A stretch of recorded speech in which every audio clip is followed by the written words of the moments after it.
reported to us that he's had a head injury, spinal cord injury and a fractured pelvis. So Shona, I want you to do the airway assessment. Yep. I'm going to conduct a breathing assessment. Then Al, I want you to do the cardio and the circulation assessment. And I'm going to get Jane to do the disability and exposure. Alright guys, let's go. Peter, how are you going? Do you know where you are? You've been in a motor vehicle accident and we're just going to have a quick look at your airways. Airway management. First, we're going to look for any obstruction with as minimal movement of the neck as possible. Just going to have a look if there's anything stuck down there. Can you feel anything? If any obstruction is visible, use the finger sweep to remove it. If there is fluid, put the patient on the side using a log roll technique with rigid support to the neck and allow gravity to drain any fluid. If the fluid is stuck, use a gentle suction to clear. We're just going to roll you on your side now and just keep as still as possible and we'll do all the movement for you. So 1, 2, 3. And we're just going to put a little bit of suction in your mouth. And then 1, 2, 3, back down. In the case where a correctly fitting rigid neck collar isn't applied, put one on now. In our case, it's been applied by the ambulance. Peter, is that collar feeling comfortable? Once the collar is applied, support is still needed during any necessary turns. If the airway is compromised, open the airway using a jaw thrust. Head tilt is only to be used if the patient's airway still remains compromised. I'm just going to thrust your jaw so we can have a patent airway for you. Once the patient's airway has been assessed as compromised, a patient airway will need to be established by using an oral or nasopharyngeal airway path. Nasopharyngeal airways to be avoided in suspected facial fractures, so being a motor vehicle accident, we're going to use the oral airway. Peter, I'm going to pop in an oral airway now so we can get control of your breathing and it will help you feel a bit better. To insert the oral airway tube, you must measure the patient from the jaw to the trachea to determine the correct size of the tube and then position the patient supine and natural position with the collar on and begin. For longer term, the patient will need intubation and the use of an endotracheal tube may be needed if the patient is unconscious or has a Glasgow Coma scale of less than 8. Once the patient's airway is patent, the assessment of breathing can then be started. We are now assessing the patient's breathing.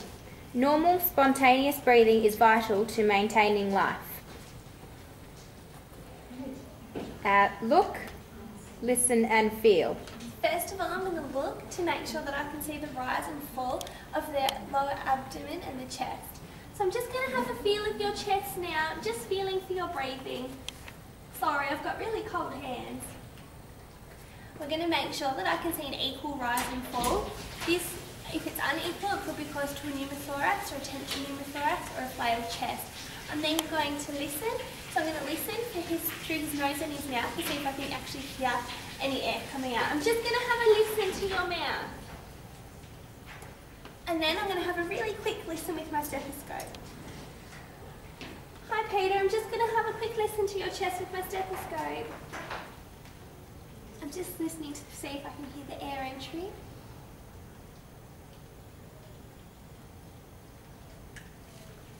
And I'm going to feel, because sometimes the breathing is so minimal that you can actually have to feel it yourself.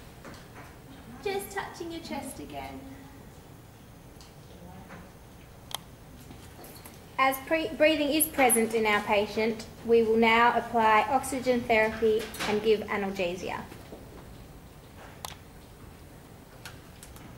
If we have time, we would also get some ABGs done just to make sure that everything's going on right with the oxygen and carbon dioxide in his body. Now we'll be assessing the patient's cardiovascular system, as adequate circulation is essential in keeping the vital organs of the body perfused. The biggest risk to a patient's circulation in a trauma is hypovolemia. Firstly, we're going to assess the source of bleeding and apply firm pressure, in this case the head and the hips. Hi Peter, my name's Elle. I'm going to help look after today. Just going to try and stop this bleeding on your head and on your hip. So just feel a little bit of pressure. Once this is maintained, we're going to assess the pulse for quality, regularity and location, as this indicates to us the cardiovascular system's function. Peter, I'm just going to feel your pulse here.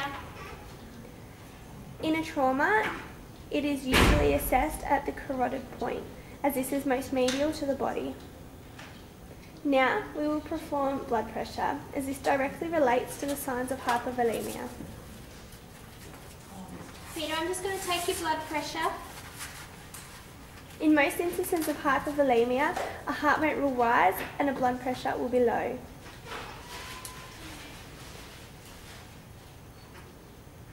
Can you just feel some pressure on your arm now?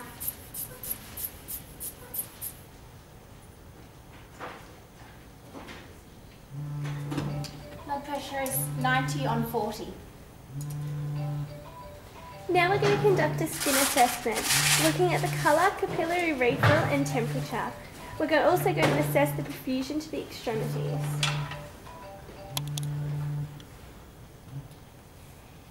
Peter, I'm just going to have a look at your hands now. Just make sure they're nice and warm.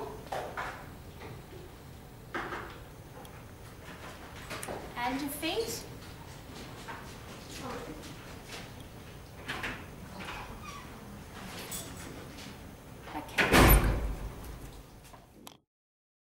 Now we're going to assess the patient's disability and exposure. We need to assess the patient for disability of the central nervous system. This includes a brief assessment of the patient's neurological status. To determine this, we assess the patient's conscious state. Are they alert? Hi Peter, my name's Jade. I'm going to be nursing you today. You've had an accident. Can you hear me? Do you know where you are? Do they respond to verbal stimuli? Do they respond to painful stimuli? Peter, can you just feel me touching your finger there? Or are they unconscious and non-responsive? Peter, can you open your eyes for me? Are the patient's pupils equal and reactive to light? Peter, I'm just going to shine a little light in your eye quickly here. Yes, his pupils are equal and reactive. We would then document the record, what we see, including the size of the pupils. If the patient's conscious state is altered, we need to consider why. We can use our vials to remind us. A, have they consumed any alcohol or other toxins? E, is there something going on with their endocrine system? I, insulin. Are they diabetic? Is their insulin low or high? Exposure. We need to be able to quickly, thoroughly assess the patient for other injuries. This requires the medical staff to remove clothing and fully expose the patient. During this process, it is imperative that we use blankets to cover the patient once an area has been checked. We also need to consider the possibility of chemical exposure and ensure they are kept warm during the assessment process. Because this patient is suspected of having a spinal cord injury, we need to ensure during the process that they are kept in inline immobilisation. Peter, we're just going to turn you over here, buddy. We're going to try and keep you really straight so that we're not going to do any more damage, okay? Just going to check your back here. 1, 2, 3. And over we go. Really good. No injuries on the back. You're doing really well there, Peter. We're going to lay you back down now. Okay, there we go. Well done. Thank you, Peter.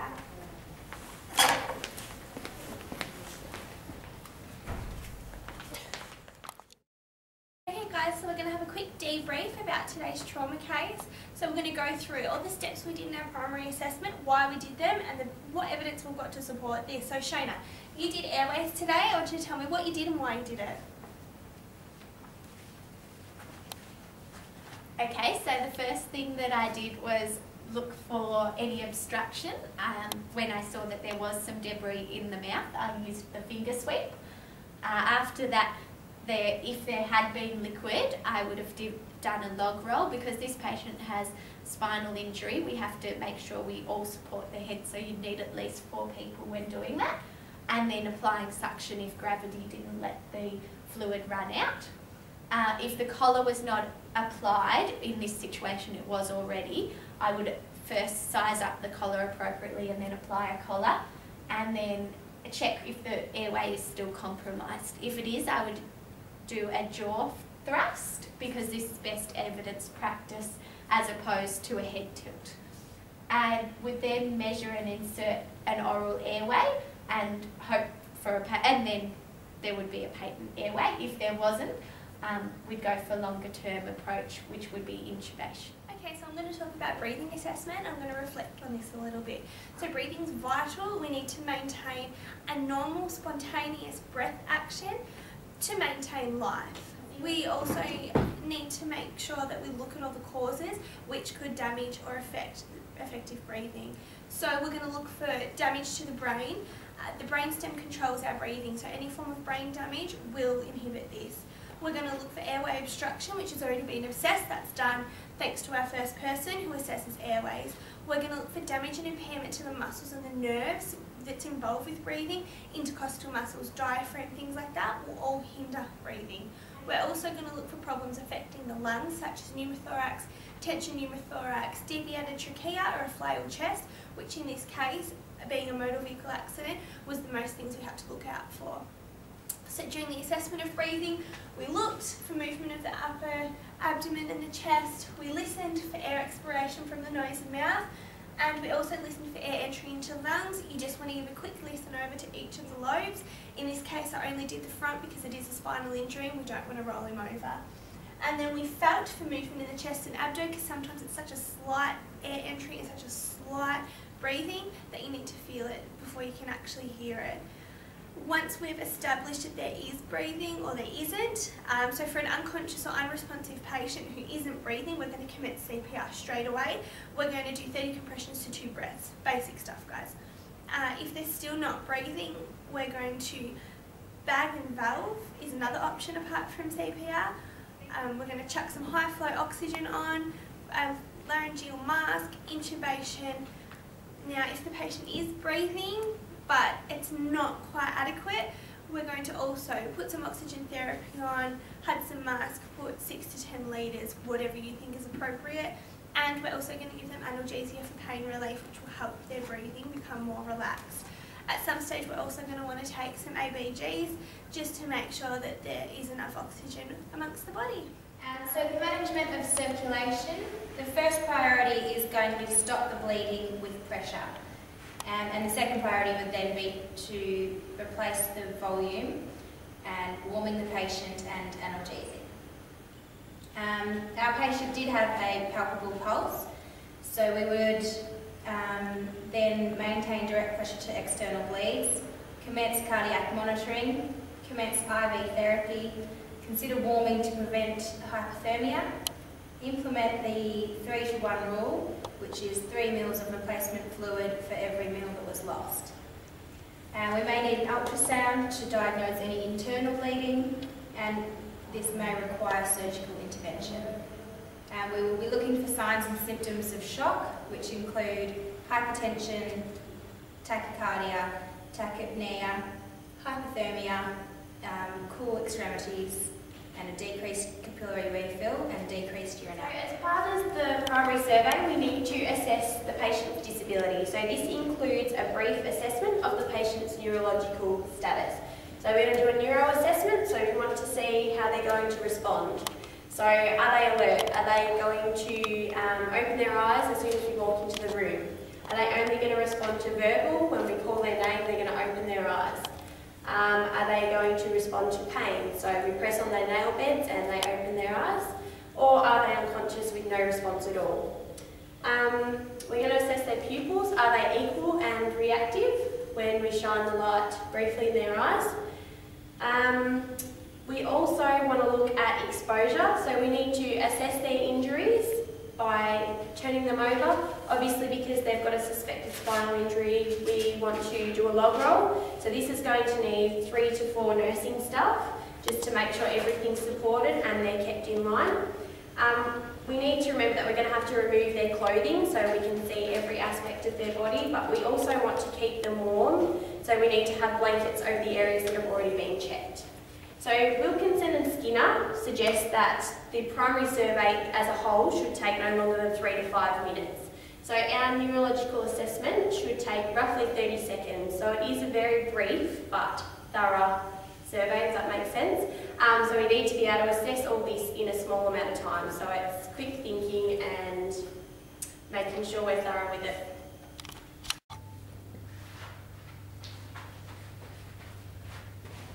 Hi, I'm Elle. This is Michelle, Jade and Shona, and thank you for watching our presentation today on a primary survey of a trauma patient.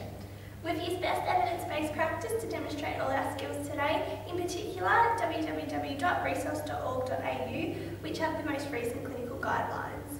You can find a list of all our resources at the end of this video, so feel free to have a look. We hope you enjoyed our video on airway management, breathing management, disability and exposure and circulation. Thank you.